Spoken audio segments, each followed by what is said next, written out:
The morning Marcella Talbot rode into Dusty Creek with a loaded rifle across her saddle and tears drying on her sunburned cheeks. She had exactly $14, a dying farm, and 3 weeks before the bank took everything her father had ever built.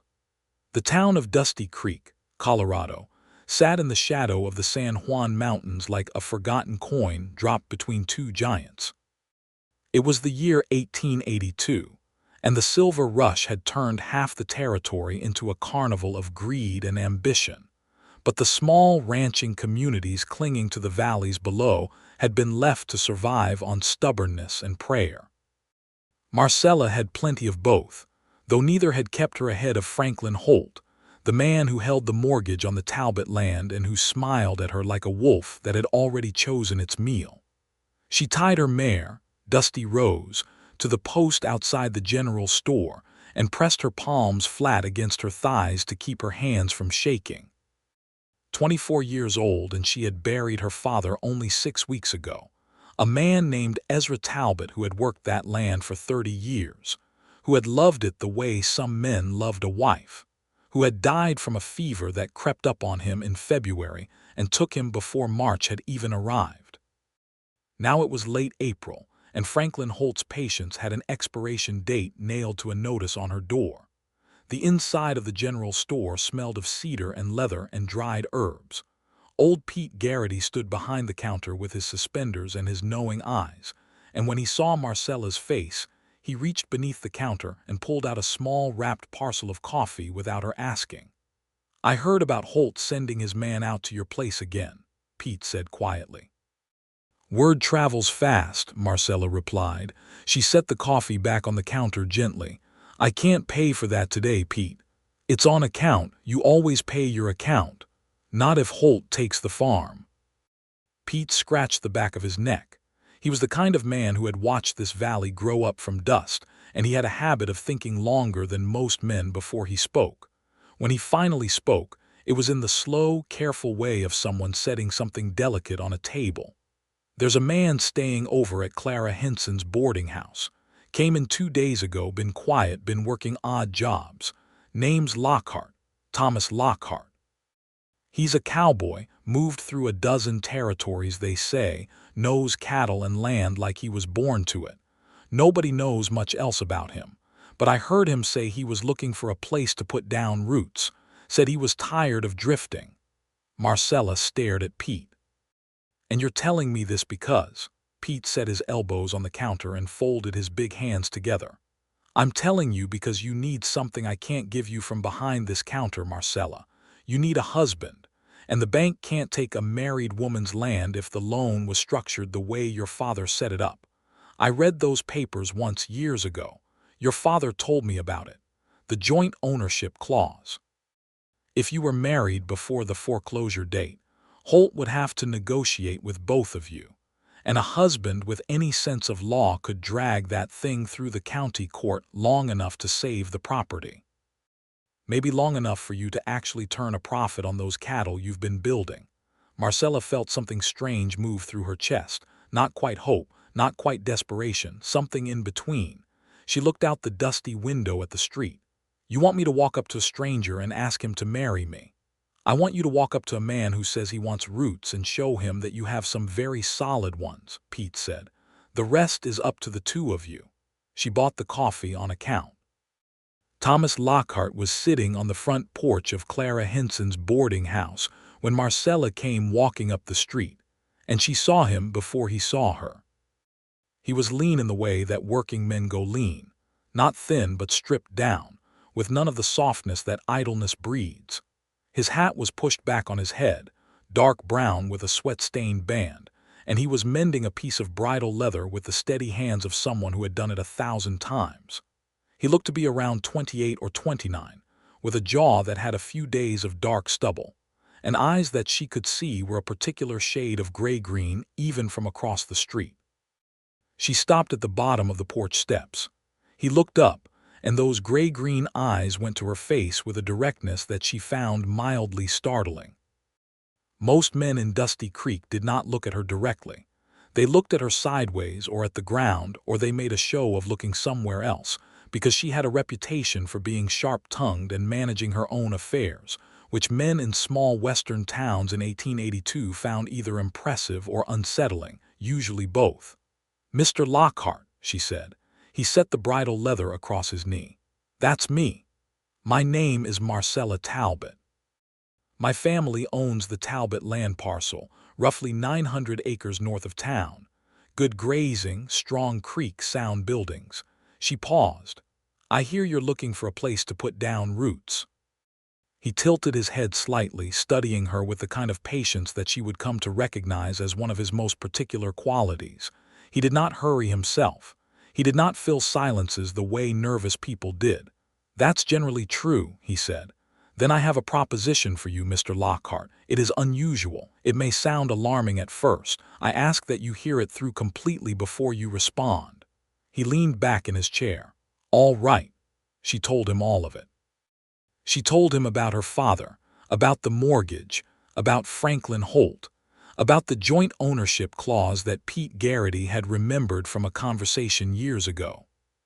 She told him about the cattle, 22 head she had been carefully building over the past 2 years, about the creek that ran clean year-round, about the vegetable garden and the root cellar and the 3 solid outbuildings that Ezra Talbot had built with his own hands over 3 decades. She told him what she needed, which was a legal husband before the 15th of May, and she told him what she offered, which was a legal half-share in the property, a roof, steady work, and her complete respect. She did not tell him she was afraid. She thought it was implied. When she finished, the porch was quiet. A horse walked slowly down the street below them, and somewhere down the block a door slammed in a gust of the afternoon wind. Thomas Lockhart looked at his hands for a long moment, then looked back up at her. "You don't know me," he said. "No," she agreed. "I could be a dangerous man." "You could," she said. "I have a rifle and I'm a reasonable shot. Also, Pete Garrity vouched for you, and Pete Garrity does not vouch for dangerous men." Something happened at the corner of his mouth. Not quite a smile, but the shape of where a smile might arrive if it decided to show up. He looked out at the street. "What kind of arrangement are you talking about?" he asked, and his voice was careful, not unkind, just careful. "In practical terms." Marcella had thought about this on the walk over. She had thought about it with a thoroughness that she applied to all practical problems, which was the only way she knew how to think. "A legal marriage," she said, "recorded at the county courthouse, giving you full legal standing as co-owner of the property. Beyond that, I expect nothing of you that you're not willing to give freely. I'm not asking you to play a role. I'm asking you to build something. And if over time you find that you don't want to stay, I would not stand in your way. But I would need you to stay long enough to break Holt's hold on the mortgage, which I estimate at roughly 6 months to a year." He was quiet again. She watched him think. She noticed that he had a way of thinking with his whole face, not just his eyes, the line of his jaw shifting slightly, his brow moving in small increments as if tracking something across an internal landscape. 6 months to a year, he repeated. "At minimum," she said honestly. "If things go well with the cattle, possibly longer before the property is truly secure." He nodded slowly, picked up the bridle leather, set it down again. "I'd like to see the land first," he said, "tomorrow morning. Then I'll give you my answer." "That's fair," Marcella said. She rode out to the farm that afternoon with a feeling in her chest that she could not name, something that was not quite relief and not quite fear, something that was more alive than either of them. The next morning, Thomas Lockhart arrived at the Talbot property at sunrise on a good bay horse with a calm eye and a rolling walk. Marcella was already up and had coffee on, and she poured him a cup without ceremony and took him on a proper tour while the light came over the mountains and turned the grass to gold. She showed him the creek first, because the creek was what she was most proud of. It ran along the eastern boundary of the property, cold and clear even in late April, fed by snowmelt from the peaks, and supplemented by a strong underground spring that her father had located the hard way, by digging. The creek had never run dry in 30 years. That was the kind of detail that mattered enormously to a man who knew land. She showed him the cattle next. 22 head of good Hereford Cross stock, kept in excellent condition despite the difficult winter. They were healthy animals with clean coats and sound feet, and when Thomas walked among them slowly, running his hand along the shoulder of a young steer and checking the animal's eyes and hooves with a quiet professionalism, Marcella saw in his face the first real interest she had witnessed there. "You did this yourself?" he asked, looking up at her from where he crouched beside a young heifer. "My father and I did it together for the first 2 years. The last 2 years have been mine." He stood, looked out over the pasture. The mountains rose blue and white behind the land, and the morning light was very clean against the grass. "You know what you're doing," he said, and it was a statement, not a question, and she felt something warm and uncomplicated in her chest at hearing it. She showed him the main house, which was a solid frame structure her father had built in stages, adding rooms as prosperity allowed. 3 bedrooms, a large kitchen with a good iron stove, a parlor with wooden floors that she kept swept clean. He did not comment on the embroidered pillow on the chair near the fireplace or the books lined along the mantel, but she noticed his eyes move to both of those things. She showed him the barn, the tool shed, the root cellar packed with winter stores that would last another month, the chicken coop with its dozen hens. She showed him the vegetable garden just being coaxed back to life at the edge of the south field, the little green tips of onions and early lettuce just beginning to show. When the tour was done, they stood in the yard in the growing morning light, and Marcella waited. Thomas Lockhart looked at the land the way she had seen her father look at it. Not as an asset, not as a calculation, but as a living thing that deserved respect. "I'll do it," he said. She extended her hand because she was a woman who sealed agreements with a handshake. He shook it, his grip firm and warm and brief. "One condition," he added. "What is that?" "We tell each other the truth. Whatever happens between us, whatever this arrangement becomes or doesn't become, we stay honest with each other. No pretending this is something it isn't, no pretending it isn't something it is. Just the truth." She met his gray-green eyes. "Agreed," she said. They were married 5 days later at the county courthouse in Beaumont, the nearest town with a sitting judge. Clara Hinson lent Marcella a cream-colored blouse with small pearl buttons that Marcella wore with her best skirt, which was dark blue wool, and her good boots. Thomas wore a clean white shirt and a jacket she had not seen before, dark gray, well-fitted, that suggested he had owned better circumstances at some point in his life. The judge was a tired-looking man named Aldous Webb who had married somewhere north of 200 couples in his 20 years on the bench, and who did not ask unnecessary questions. Pete Garrity came as a witness. Clara Hinson came as the second witness, and she cried, which neither of the principals did, though Marcella felt something very large and strange moving through her as the words were spoken and the document was signed. Thomas wrote his name in a clear, firm hand. Marcella Talbot wrote hers and then paused and wrote Lockhart beside it because that was the legal name, and the sound of it inside her head was foreign and intimate at the same time. They rode back to the farm in the late afternoon, largely in silence, and it was not an uncomfortable silence but a thoughtful one, the kind that falls between people who have just done something significant and are processing the weight of it. "I'll take the smallest bedroom," Thomas said when they arrived. "The one at the back."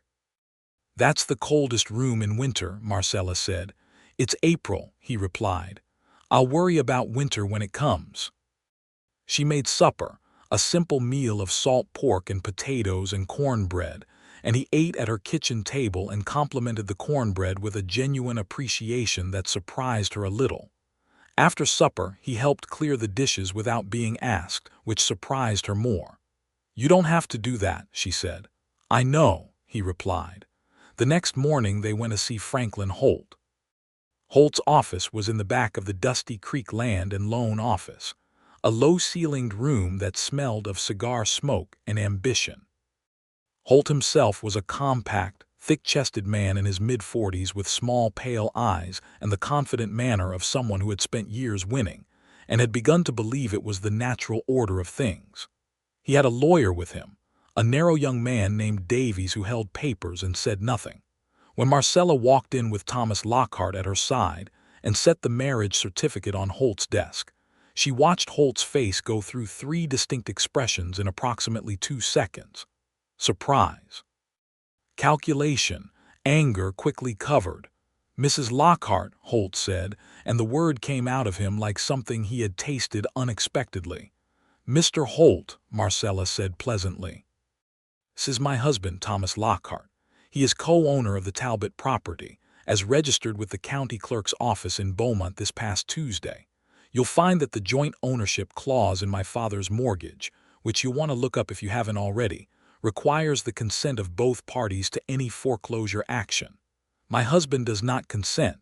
We look forward to maintaining our existing payment arrangements while we improve the property's income." Holt looked at Thomas for a long time. Thomas looked back at him with the same steady patience he applied to everything, unhurried, unmoved. "You have 2 months in arrears," Holt said finally. "We'll have that settled within the month," Thomas said. His voice was quiet and even, with no particular edge to it, which somehow made it more effective than if he had raised it. "You'll have the payment in full, and the next payment on time after that." Holt smiled, a thin expression that did not involve his eyes. "I hope that's so," he said. Outside on the street, Marcella breathed. Thomas walked beside her, and when they had gone half a block she realized she was shaking slightly, and she stopped walking and put her hand on the rail of the nearest fence post. "That was well done," Thomas said quietly. "I thought he was going to find a way around it," she admitted.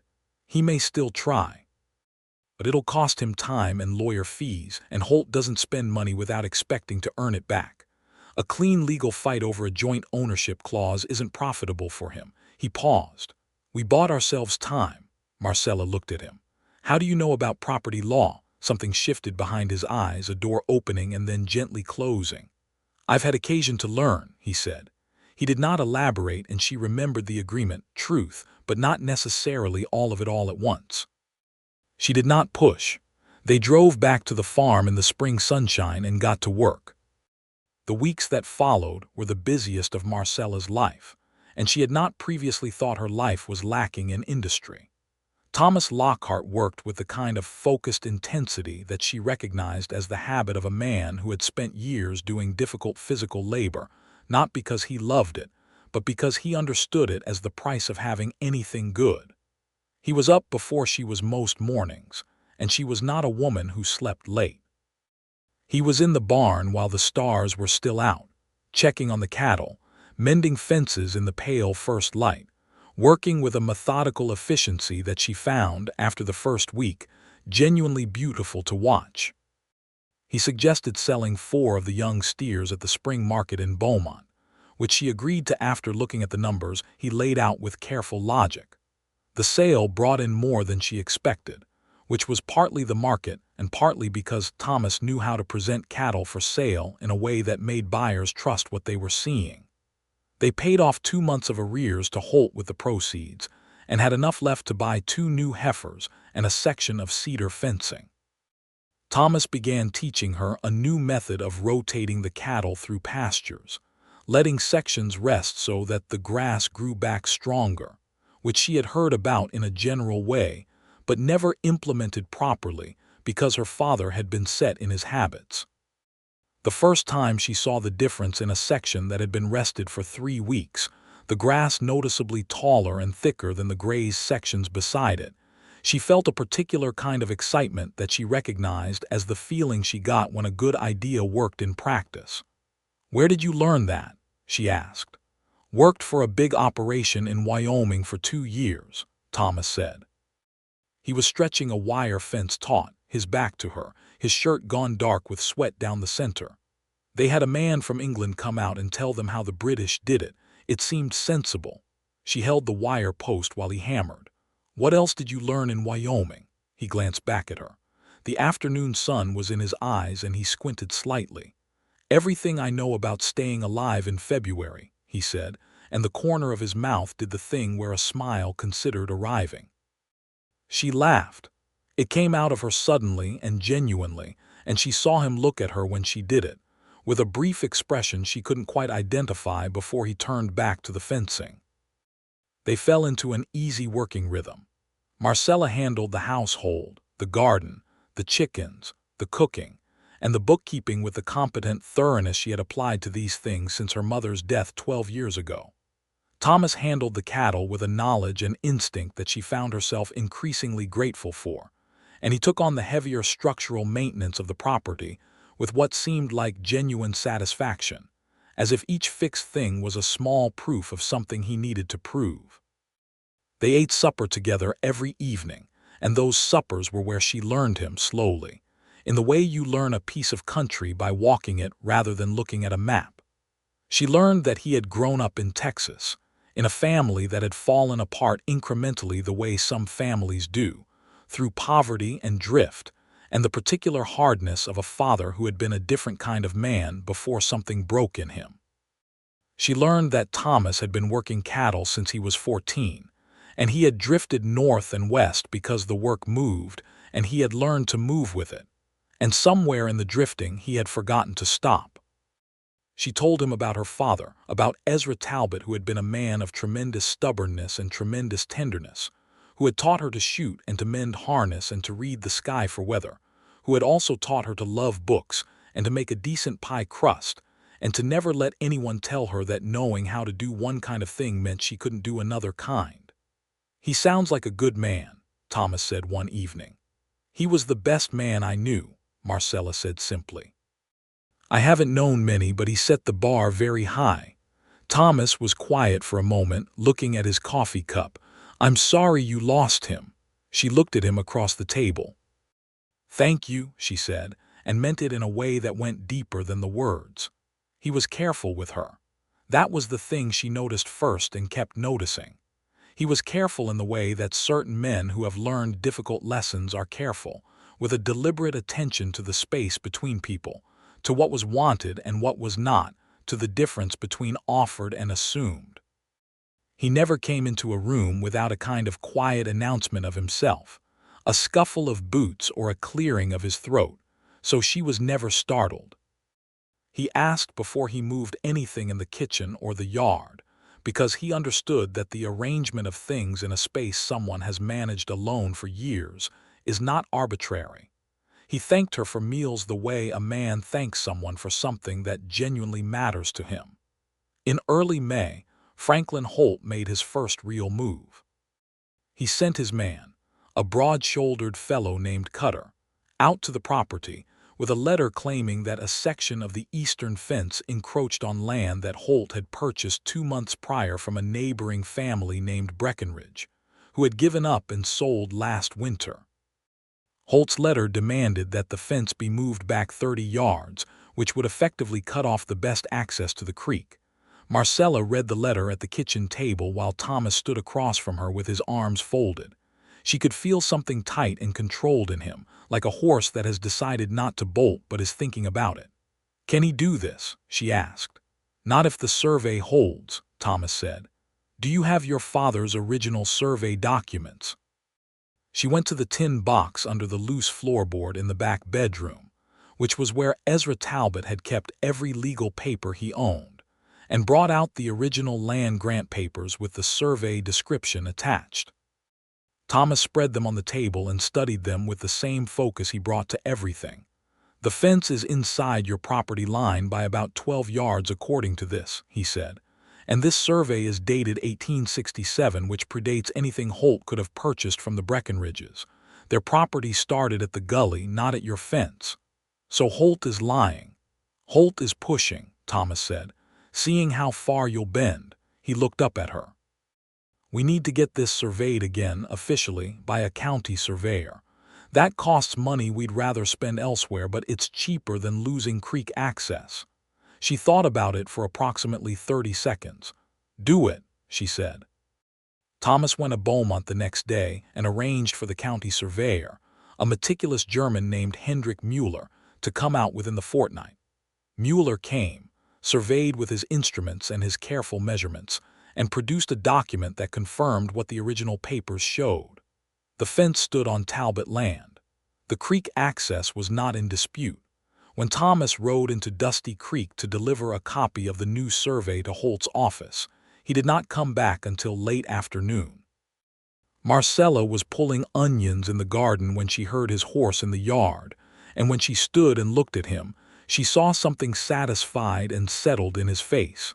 "He backed down," Thomas said. For now," she echoed.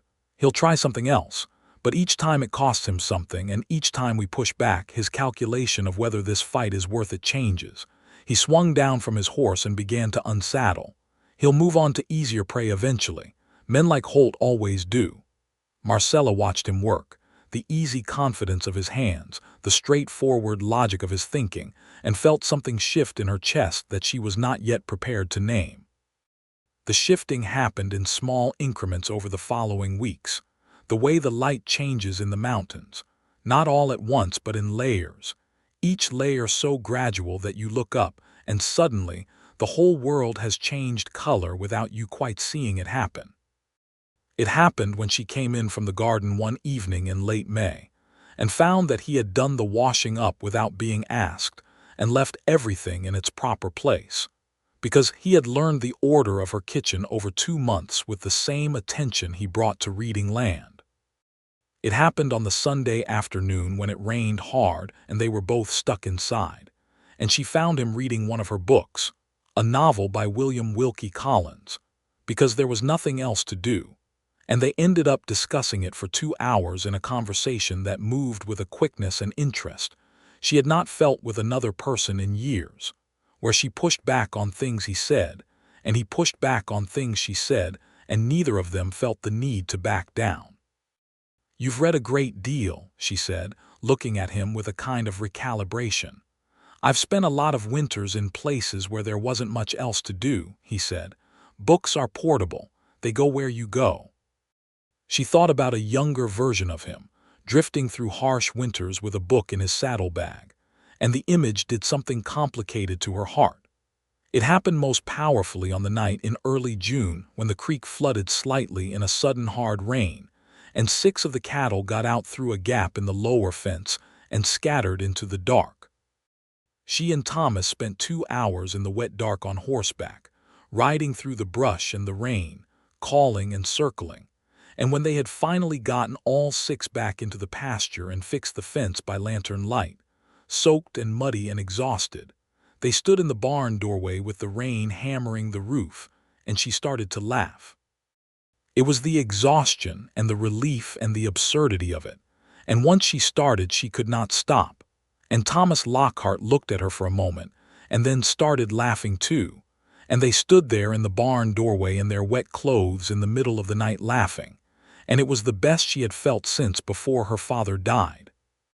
When they finally stopped, she found that they were standing closer than they had been before and that his eyes were very warm in the lantern light, and she felt something that was unmistakably desire, clear and direct, without any confusion about what it was. She took a step back and looked at the rain. "We should get inside," she said. "Yes," he agreed, and his voice had a quality she had not heard in it before. The thing she had named and then set aside had to be picked back up the next day, because she was not a woman who could leave important things unexamined for long. She thought about it while she was collecting eggs from the chicken coop in the early morning, standing there with the warm eggs in her apron, and the hens making their muttered commentary around her. The arrangement they had made was a practical one. She had told him she expected nothing he was not willing to give freely. She was a woman who kept her agreements, but she also remembered that he had agreed to be honest, and the honest thing was becoming increasingly complicated to not acknowledge. She brought it into the light, the way she brought all difficult things into the light, directly. It was the evening of a day when they had worked together particularly well, moving the cattle to a fresh pasture and mending a section of the north fence, and supper was done and cleaned up and they were sitting in the parlor with the windows open to the warm June evening. She was doing mending. He was reading. She set down the mending. "Thomas," he looked up. "I want to say something, and I want you to understand that I am not saying it in order to create an obligation or change what you have agreed to do here. I'm saying it because we agreed on honesty, and because I am finding it harder to be honest in general if I'm not being honest about this." He set the book down slowly. His expression was attentive and very still. "I find that my feelings toward you have changed from what they were when we made our arrangement," she said. "They are no longer simply professional feelings.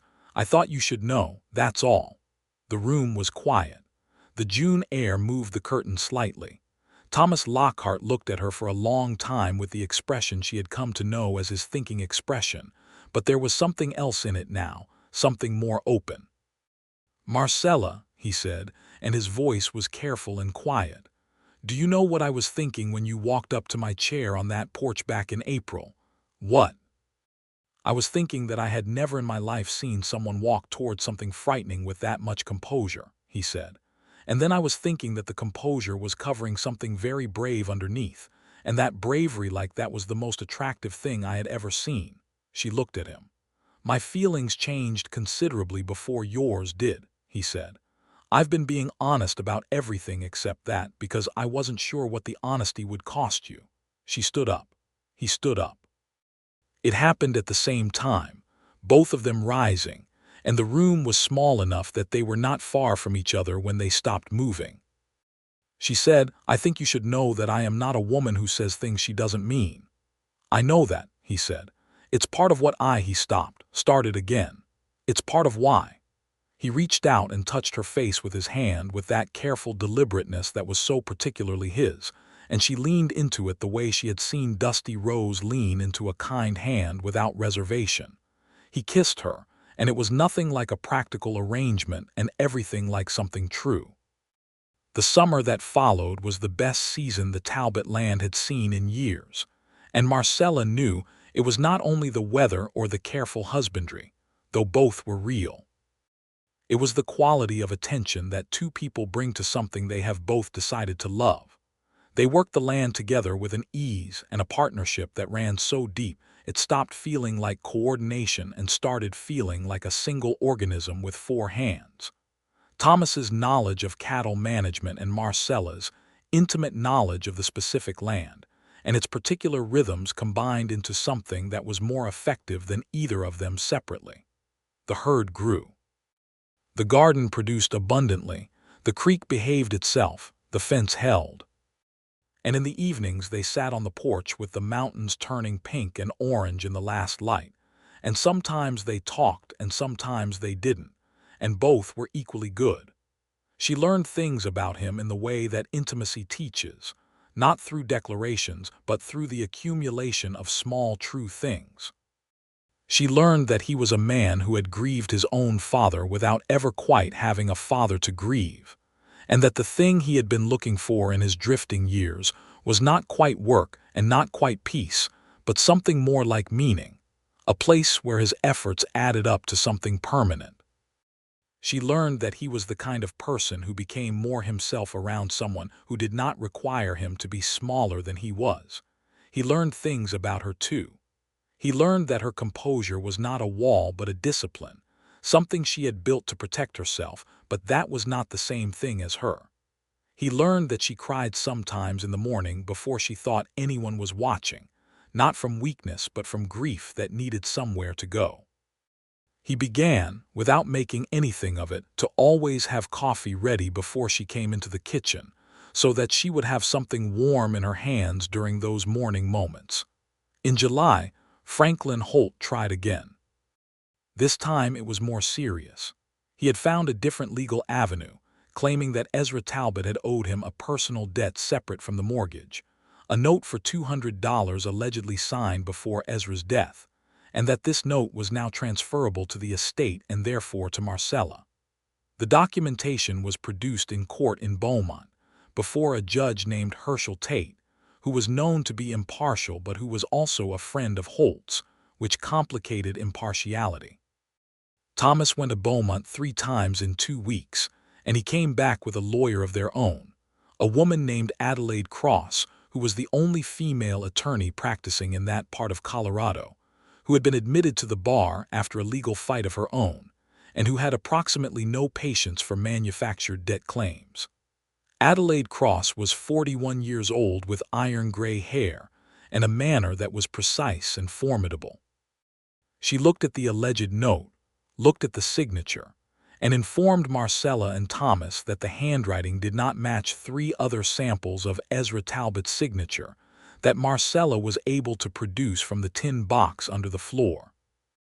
"He forged it," Marcella said, not in surprise but in a cold, controlled fury that she felt in her back teeth.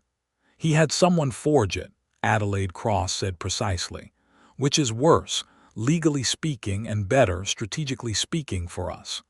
The case went before Judge Tate in August. Adelaide Cross presented the signature comparison with a handwriting expert from Denver whom Thomas had located through a contact in Wyoming, a retired postal inspector who had spent 20 years identifying forged documents. The comparison was definitive. The case against Holt for fraud was solid enough that even Judge Tate, whatever his personal loyalties, could not rule against it without destroying his own reputation. Holt was not charged criminally, because that would have required a district prosecutor with more ambition than the one currently serving, and neither Thomas nor Marcella pressed for it. What they got was the dismissal of the fraudulent debt claim, a court order requiring Holt to pay their legal fees, and most importantly, a formal record that Franklin Holt had attempted to defraud a widow through forgery. That record followed him through every subsequent dealing in Dusty Creek, and the combination of that record and the legal expenses and the failure of 3 separate attempts to take the Talbot land changed Holt's calculation precisely, as Thomas had predicted it would. By September, Holt had sold 3 of his property holdings in the valley and turned his attention to a different county, one with fewer complications. He did not come back to Dusty Creek in any form that mattered. The evening they heard that Holt had moved his operations permanently, Marcella sat on the porch and felt something release in her chest that she had not even fully known was clenched, a tension she had been carrying since February, since her father's death, since the notice appeared on her door. She breathed out slowly, all the way down. Thomas sat beside her and watched the mountains go dark. "It's done," she said. "It's done," he agreed. "The farm is safe. The farm is safe." She turned to look at him. The September stars were coming out above the mountains, brilliant and close the way they are in the high country. "You could leave," she said, not as an accusation but as a true thing she was putting on the table between them. "The terms of what I originally asked of you have been met. The farm is safe. The mortgage is current. You have fulfilled every part of what I needed." He turned to look at her. In the starlight his face was very clear. "Marcella," he said, "I am going to say something, and I want you to understand that I am not saying it out of obligation or gratitude or any feeling that resembles duty. I'm saying it because we agreed on honesty, and I intend to keep agreeing on honesty for the rest of my life if you'll let me." She waited. "I have been in love with you since that evening in June when you stood in the parlor and told me your feelings had changed," he said. "And if I'm being really honest, well before that too. The problem was I didn't know what to do with it, because I am a man who spent 15 years never having anything I couldn't carry in a saddlebag, and the things I feel for you cannot be carried in a saddlebag. They are large and permanent, and they terrify me somewhat." She felt warmth moving through her from her heart outward. "I'm not asking you to leave," she said. "I'm asking if you want to stay." "I want to stay," he said. "I want to stay in this house and on this land and with you, and I want to stop thinking of what we have as an arrangement and start thinking of it as a marriage. If you want that too." "Thomas," she said, "I started thinking of it as a marriage about 6 weeks after we made the arrangement. I just didn't say so because I wasn't sure you had." He laughed, that full, real laugh that she loved so much, and he reached across and took her hand. And they sat on the porch under the September stars with their hands linked, 2 people who had arrived at the same place from completely different directions and found, to their mutual astonishment, that it was exactly where they had both been going. The autumn harvest was the best the farm had produced in memory. The garden gave abundantly.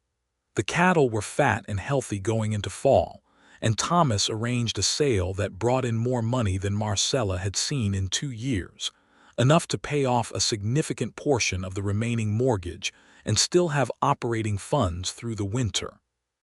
They hired a young man named Emilio Vargas, the son of a Mexican family that had been in the valley longer than any of the Anglo settlers, and who knew the land's particular moods with an intimacy that came from generations, to help with the cattle through the busier seasons. Emilio was 22 and serious, and worked with a reliability that Thomas recognized and respected immediately. Marcella paid him fairly, and without the condescension she had seen other local ranchers direct toward Mexican workers, because she was her father's daughter, and Ezra Talbot had believed that a day's work deserved a day's pay regardless of who was doing the working. It was one of the things Thomas loved about her, not because it was unusual, though in that time and place it was, but because it was simply right, and she knew it was right and acted accordingly. Winter came to the valley in November with its particular severity, and the 3 cold months that followed were the test of everything. The cattle required constant attention. The creek froze at the edges but not fully, thanks to the underground spring that kept its heart liquid. The cold that descended from the mountains in December was brutal, the kind of cold that gets inside buildings and into bones, and Thomas went out in it every morning before dawn to ensure the cattle were sheltered and the water troughs were clear.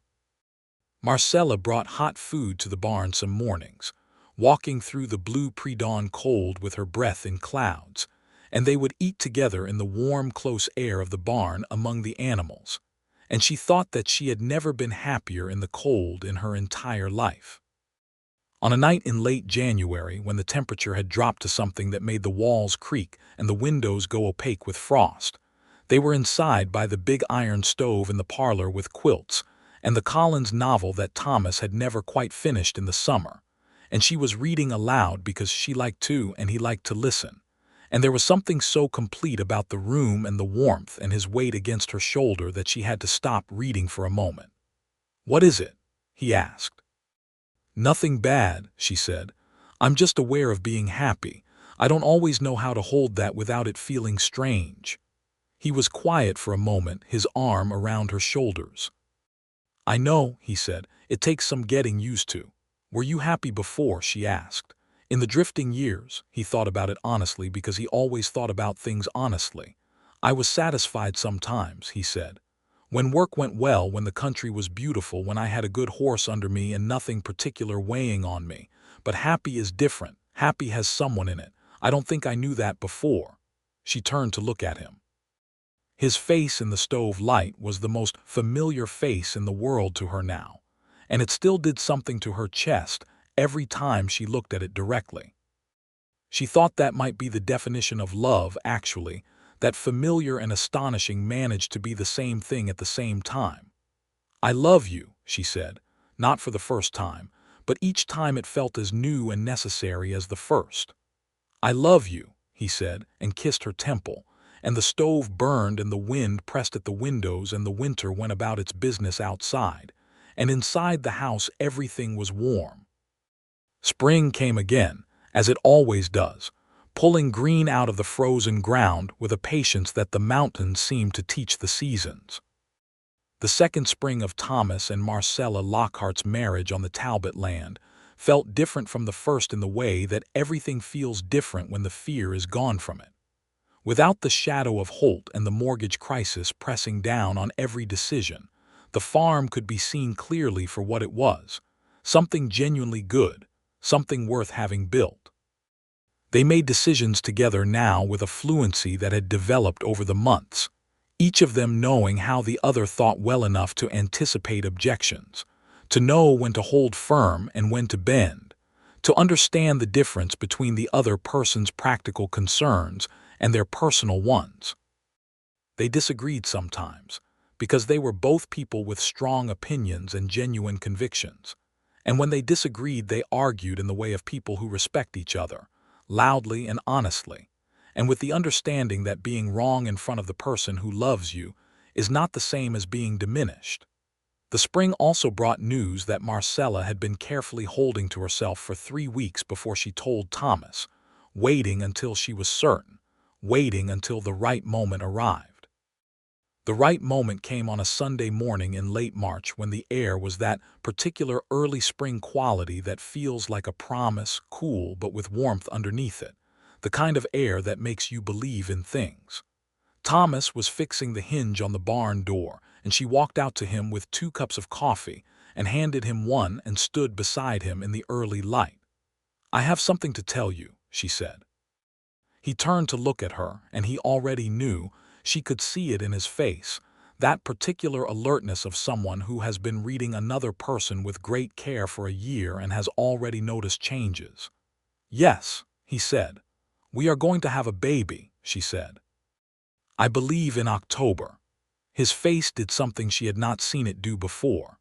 The composure he kept so carefully, that steady measured quality that was such a fundamental part of him, dissolved for a moment into something completely open and undefended. She saw wonder there, and fear, and joy, and something very old that was harder to name, a reckoning with the fact that the permanent things were becoming more permanent. He set down his coffee cup on the fence post and pulled her into his arms and held her with a thoroughness that said everything words were too small for. "October," he said, into her hair. "October," she confirmed from against his chest. He pulled back enough to look at her. His eyes were bright, and she realized with some astonishment that he was close to tears, which she had never seen before and which made her love him so fiercely it was almost frightening. "Are you all right?" he asked. "Are you well?" "I'm very well," she said. "I'm tired in the mornings and I want strange things for supper sometimes, but otherwise I'm entirely well. You should rest more." "I should work the same amount," she said firmly. "Having a baby is a natural condition, not an illness. I'll rest appropriately." He looked at her for a moment with an expression she knew well, the one where he was deciding whether to argue. He decided not to, which was the wise call. "All right," he said, "but you'll tell me when you need to rest." "I will tell you when I need to rest," she agreed, and the compromise was so characteristic of them that she smiled. They told Pete Garrity first, because Pete was the person in Dusty Creek who felt most like family, and he received the news with a visible emotion that involved a great deal of throat clearing and a suspicious amount of looking at the ceiling.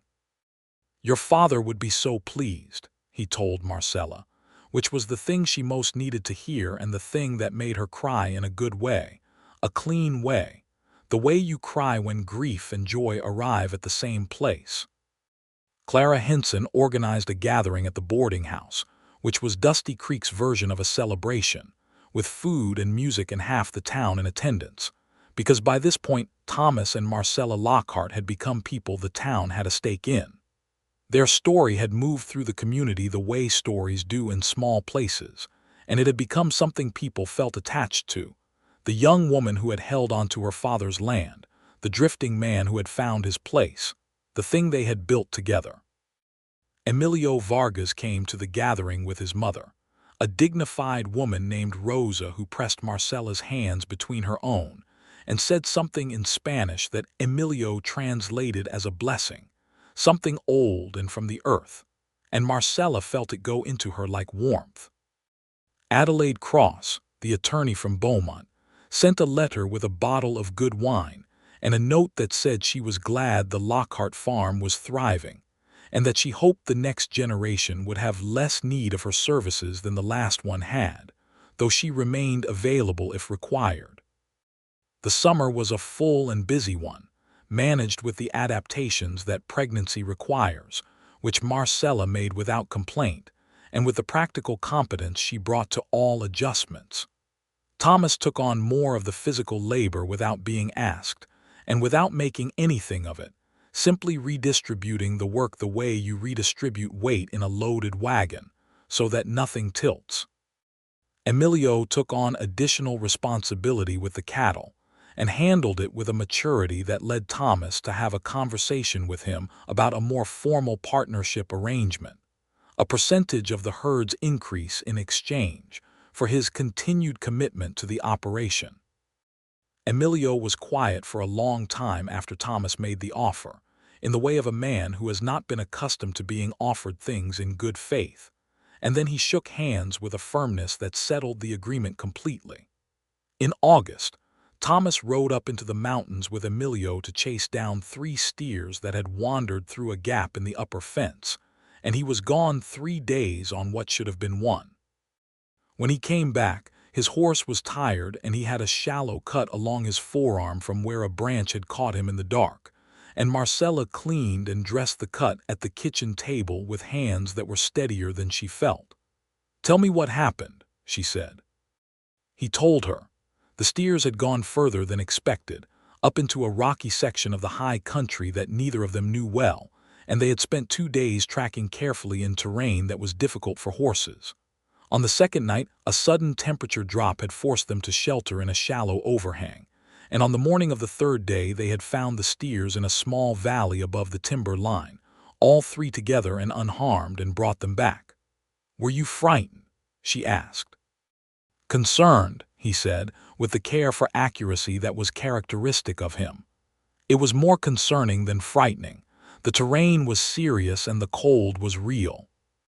But Emilio knows that country better than anyone. She put a bandage on his arm and held his hand for a moment after she did it, and he looked at her with that directness she had never gotten used to and probably never would. "I'm here," he said. "All of us are here and intact." "I know," she said. "I just need a moment to be glad about it." He let her have the moment. That was what he always did. He understood that some feelings need to complete themselves before they can be set down. The baby came on a Wednesday morning in mid-October, delivered by the midwife from Dusty Creek, a capable woman named Margaret Hale, who had been bringing babies into the San Juan Valley for 15 years, and who had a manner of calm efficiency that Marcella found deeply reassuring. Thomas was not in the room, because that was not how it was done, but he was in the hall outside the bedroom door the entire time, and Marcella knew he was there, could feel it through the door, that particular steady presence of his. The baby was a boy, and he arrived with a full-throated announcement of himself that filled the house from corner to corner. When Margaret Hale opened the bedroom door and told Thomas he could come in, he walked in with the hat in his hands, and the expression of a man who has just been handed something he does not entirely know how to hold, which was appropriate because that was exactly what happened next when Marcella put the baby into his arms. He held the boy with the careful deliberateness of a large man who is very aware of his own size and strength, and is managing both with great precision. He looked at the baby's face for a long time without speaking. "Hello," he said finally, softly to the baby. "I'm your father." Marcella watched him say it. She thought she would remember that moment as long as she lived, this man who had spent 15 years with nothing permanent, holding the most permanent thing in the world, discovering that his hands were exactly the right shape for it. "What shall we call him?" Thomas asked. They had discussed names in the preceding weeks and arrived at a short list, but looking at Thomas now with the baby in his arms, she knew which one. "Ezra," she said. "Ezra Thomas Lockhart." He looked at her, and his eyes were bright again the way they had been in March when she told him, and she was glad she had chosen it. "Ezra," he said, looking at the baby again. "Yes." The boy grew with the particular vitality of a child who is loved thoroughly, and who lives somewhere with good air, and a creek and animals, and 2 parents who are happy in each other's company. He was a round, dark-haired baby who became a round, dark-haired toddler with his father's gray-green eyes and his mother's absolute directness, who walked early and talked early and had very clear opinions from approximately his 1st birthday. The farm grew too, in the way of things that are properly tended.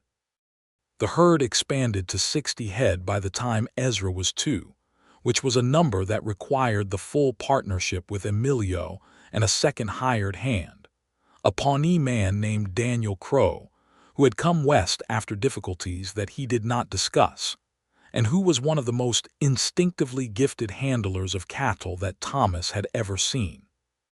Thomas and Marcella paid him fairly and without ceremony, which was what he asked for, and he stayed for 3 seasons, and the herd flourished during those seasons in a way that owed a great deal to his knowledge. The mortgage was paid off entirely in the spring of 1885, 3 years after that April morning, when Marcella Talbot had walked up to a stranger's porch with her hat on straight and her fear behind her composure and the future entirely unclear.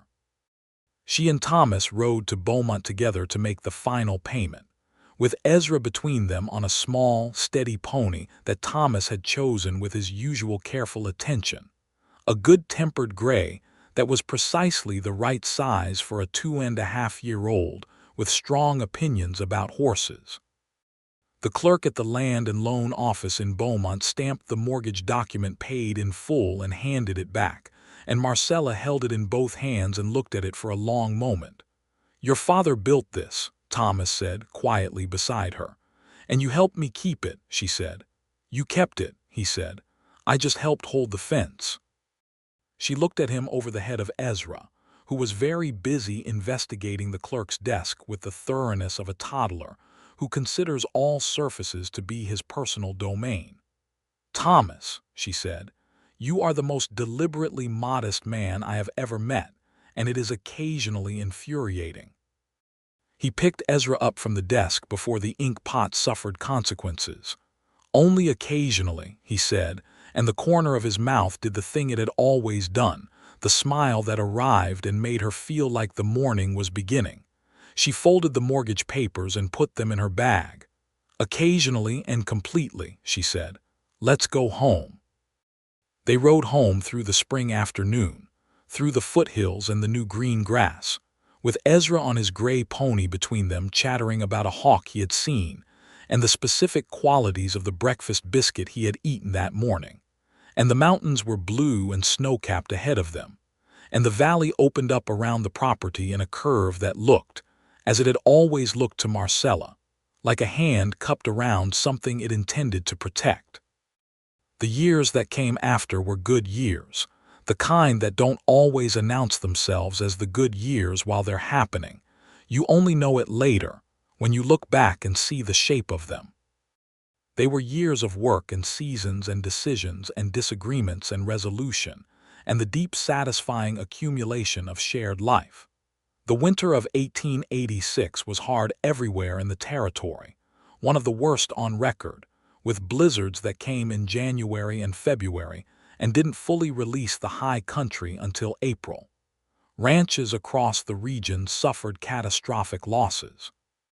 The Lockhart operation lost 7 head, which was painful but survivable, largely because of the rotational grazing plan that Thomas had been implementing for years, which left them with better-conditioned animals going into the winter, and because of the root cellars and feed stores that Marcella had managed with the obsessive thoroughness that characterized her approach to anything that could be prepared for in advance.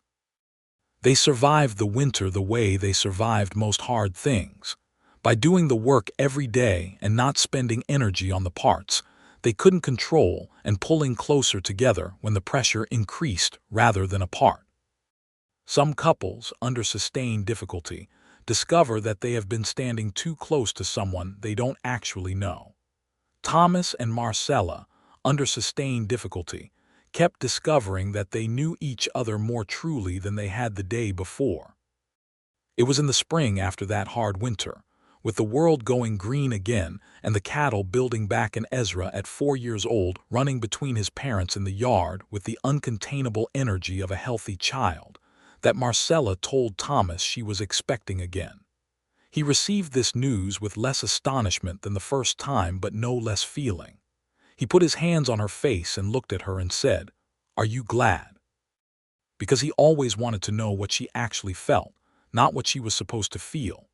"Very glad," she said. "Tired already, but very glad." The second child arrived in November of 1886, another boy born during a week of heavy snow, delivered again by Margaret Hale with her capable efficiency. They named this one Samuel James Lockhart, James for no particular person but because it was a good solid name, and Samuel because Marcella had always liked it. Samuel was a quieter baby than Ezra had been, more watchful, more inclined to observe before participating, which caused Thomas to look at this infant with a recognition that Marcella found very funny. "He's going to think about everything 3 times before he does it," she said. "There are worse qualities," Thomas said, looking at Samuel with an expression of complete solidarity. Ezra was, at 4, deeply interested in his brother and also deeply interested in remaining the center of everything, which was a developmental tension that kept both of his parents engaged in the ongoing work of the household in new and creative ways. Thomas, who had grown up without a stable family of any kind, navigated fatherhood with the same careful deliberateness he brought to everything, observing what worked, adjusting when it didn't, staying honestly present even when the presence was challenging.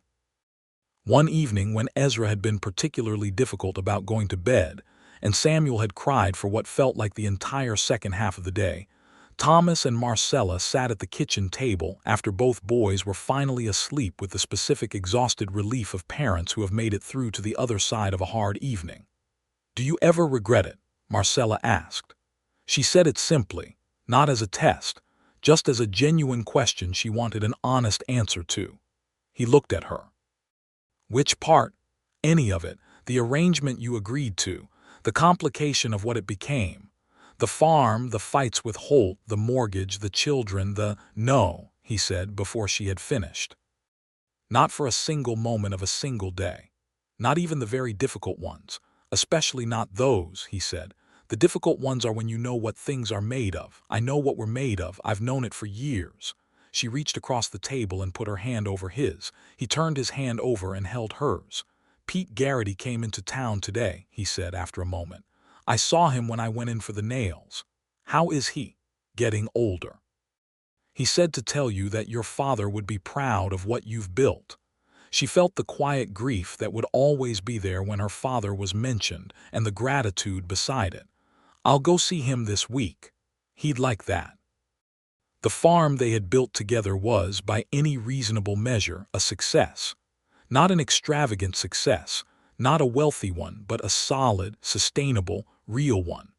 The Lockhart cattle were known in the county for their quality, and buyers came to them now rather than the other way around. The land was in better condition than it had been in Ezra Talbot's time, not because they worked harder than he had, but because they worked it with 2 different sets of knowledge that combined into something more complete than either alone. Thomas built a second barn in the summer of 1887, a bigger structure than the original, because the herd had expanded enough to require it. He built it with Emilio's help and with lumber from a mill in Beaumont, and he built it with the same attention and care he brought to all construction, which was extensive and sometimes more precise than was strictly necessary. Marcella teased him about the perfect plumb of every beam.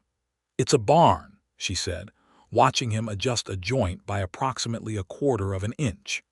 "It's a barn that needs to stand for 30 years, he said.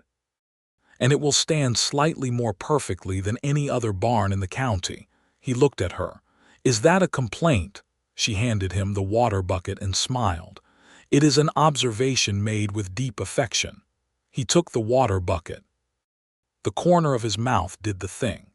In the fall of 1887, Emilio Vargas married a woman named Catalina Reyes, the daughter of a family in the next valley, in a ceremony in the Catholic Church in Dusty Creek that was the most beautiful wedding the town had seen in years.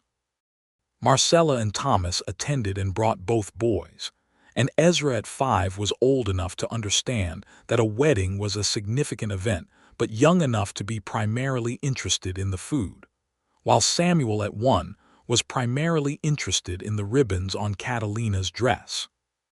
Marcella held Catalina's hands at the end of the reception and told her that the Vargas partnership was one of the best things that had happened to the Lockhart operation, and that she hoped their happiness would be as real and as lasting as what she had found in hers, and she meant every word. She danced with Thomas that evening in the open-air space behind the church where the musicians played, the fiddle and the guitar in the warm October evening, and she thought that she had danced with him at roughly half a dozen occasions over the years, and each time she was newly struck by how well he moved, with the same considered grace he brought to everything physical, never wasteful, always precise. "You're very good at this," she said.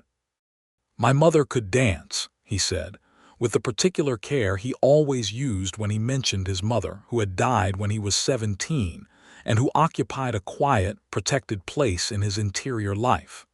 "She taught me when I was young." "Then I'm grateful to her," Marcella said. He looked at her for a moment, and in his gray-green eyes she saw all the years they had accumulated, all the fights with Holt and the hard winters and the births of their sons and the suppers and the arguments and the mornings on the porch and the evenings in the parlor and the whole long living fabric of what they had made together. "I'm grateful to Pete Garrity," he said, "for telling you there was a man at the boarding house." She laughed.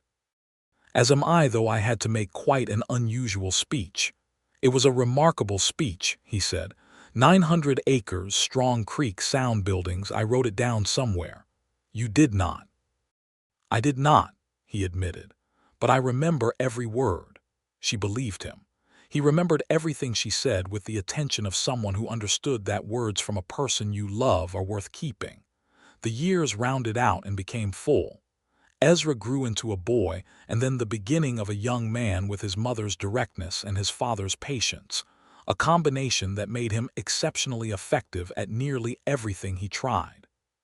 He took to the cattle naturally, following Thomas through the pastures from the time he could walk, asking questions that Thomas answered with the complete seriousness he brought to anything Ezra asked, because he believed that children's questions deserved real answers. Samuel grew into a quieter child, who loved books with an intensity that made Marcella feel that the books on the parlor mantel were exactly where they had always needed to be. He read everything in the house by the time he was 8, and Thomas made a special trip to Denver to acquire a crate of books through a Denver bookseller, an eclectic collection of history and natural science and literature and geography, which Samuel received with an expression of religious gratitude. In the spring of 1889, Colorado was still a territory working toward statehood, and there was a quality of change in the air that you could feel in the larger towns, a sense of things formalizing and solidifying. The wild and lawless quality that had defined the earlier decades was giving way to something more structured, which brought losses of its own kind, the freedom and the openness of the frontier narrowing as civilization pressed in, but brought also the stability of better roads and better courts, and the slow, imperfect progress of something becoming more itself.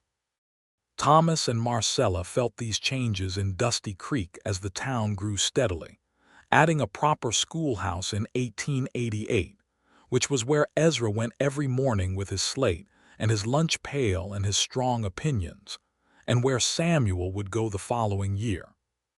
The schoolteacher was a young woman from Ohio named Harriet Bowman, who had come west with the specific intention of teaching in a frontier school, and who was, in Marcella's estimation, exactly what was needed, rigorous and enthusiastic, and refusing to accept that any child was less capable than any other.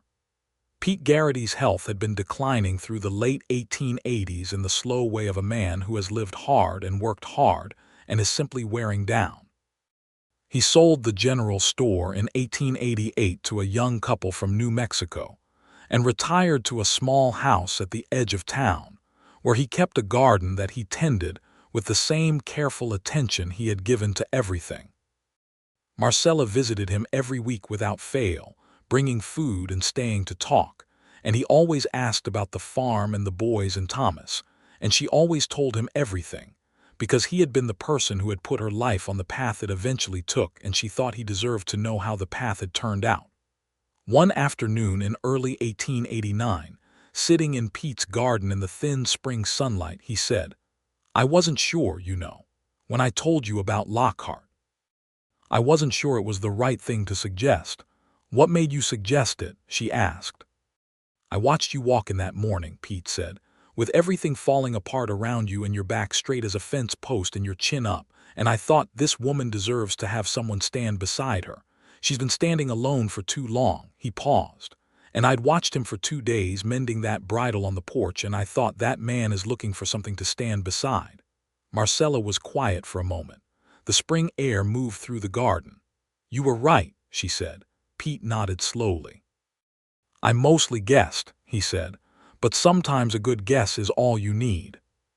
He died that summer, quietly in his sleep, which was the kind of death a good man deserves, and the whole town of Dusty Creek came to the service that was held in the church, and then at the graveside on the hill where you could see the mountains clearly.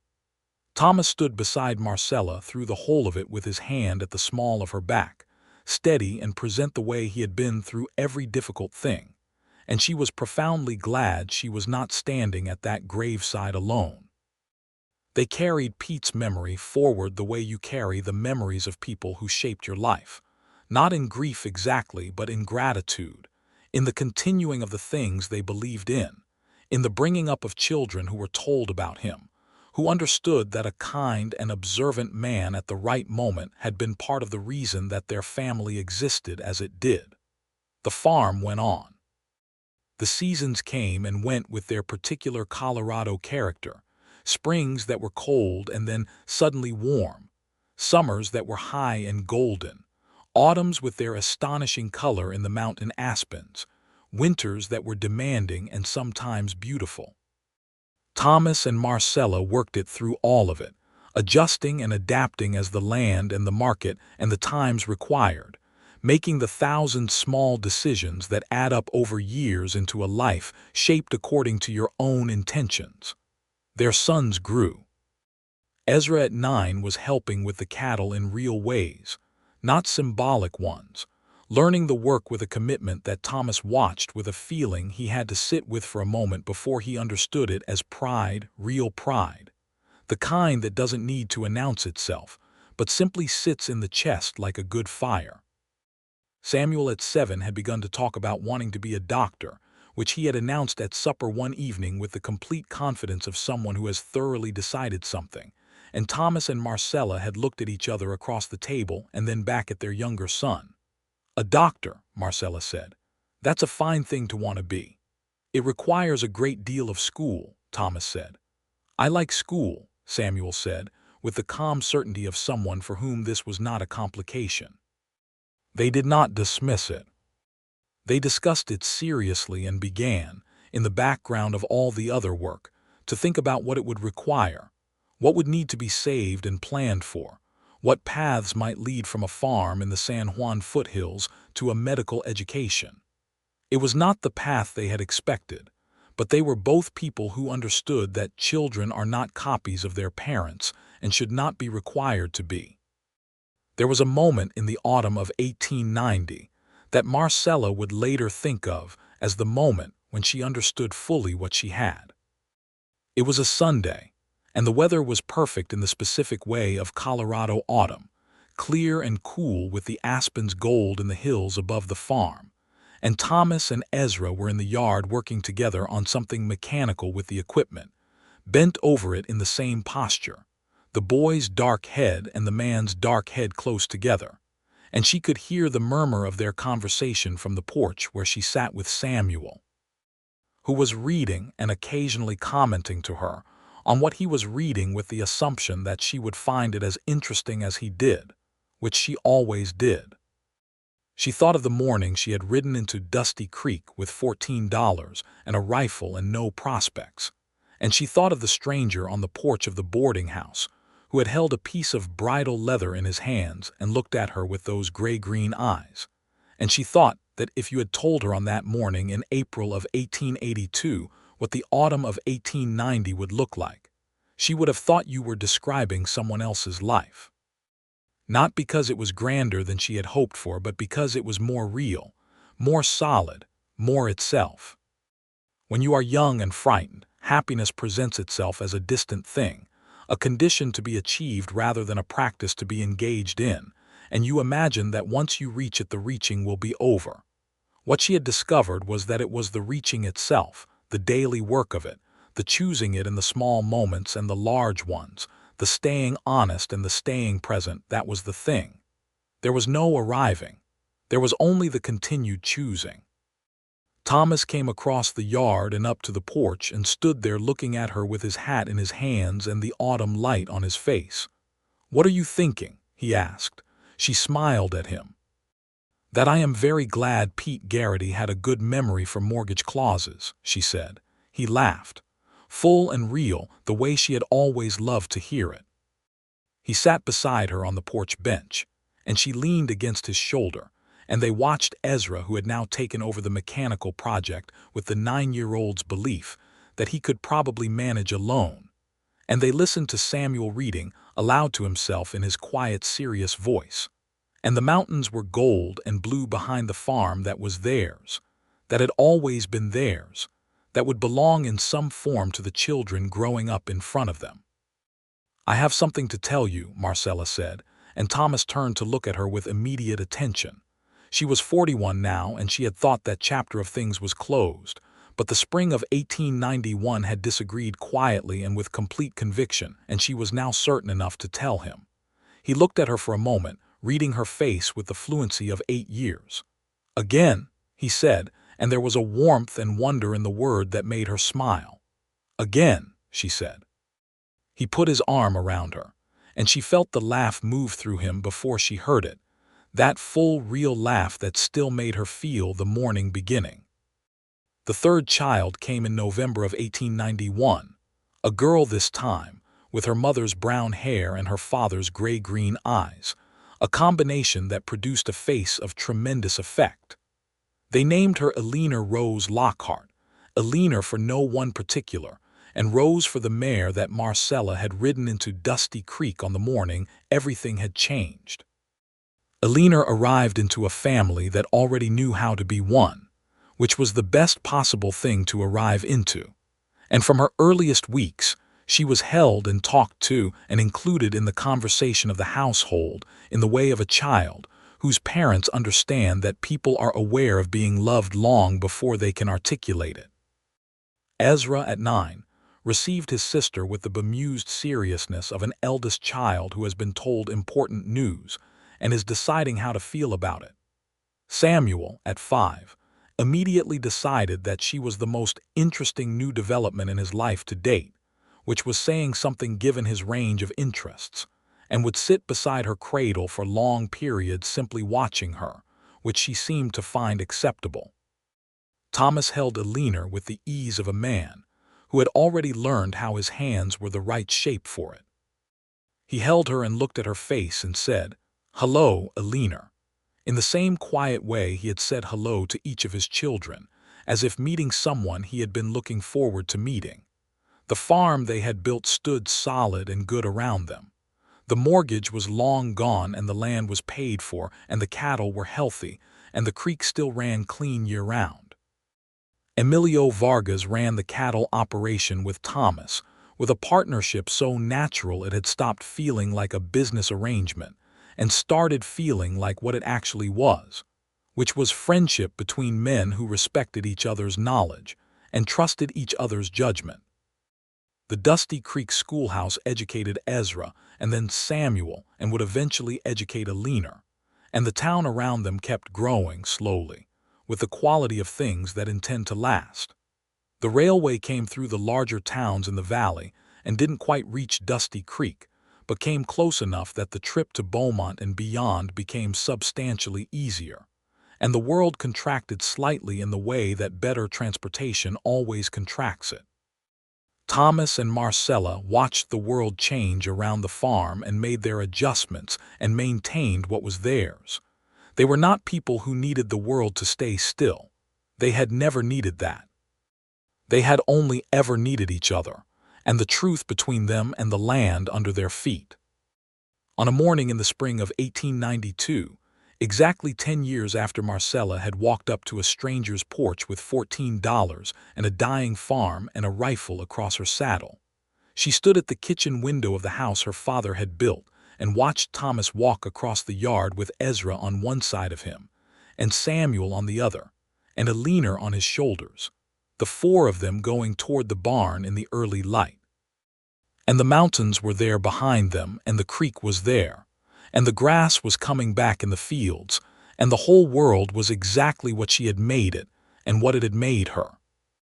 Thomas turned at the barn door and looked back toward the house with some instinct that he had always had for knowing when she was watching, and when he saw her at the window he lifted his hand to her, just that. A simple gesture, nothing elaborate, the gesture of a man acknowledging a woman who is the whole center of his life. She put her hand flat against the glass. The farm held. The family held. The love held, the way all true things hold, not by being perfect or without difficulty, but by being chosen, over and over and over, every morning with the coffee ready before she came into the kitchen, every evening on the porch in the mountain light, every honest conversation and every forgiven disagreement, and every night and every season. The steady accumulated proof of a choice made in good faith that had grown into something neither of them had known how to imagine at the beginning. And that was. In every direction you could look at it, more than enough. It was everything.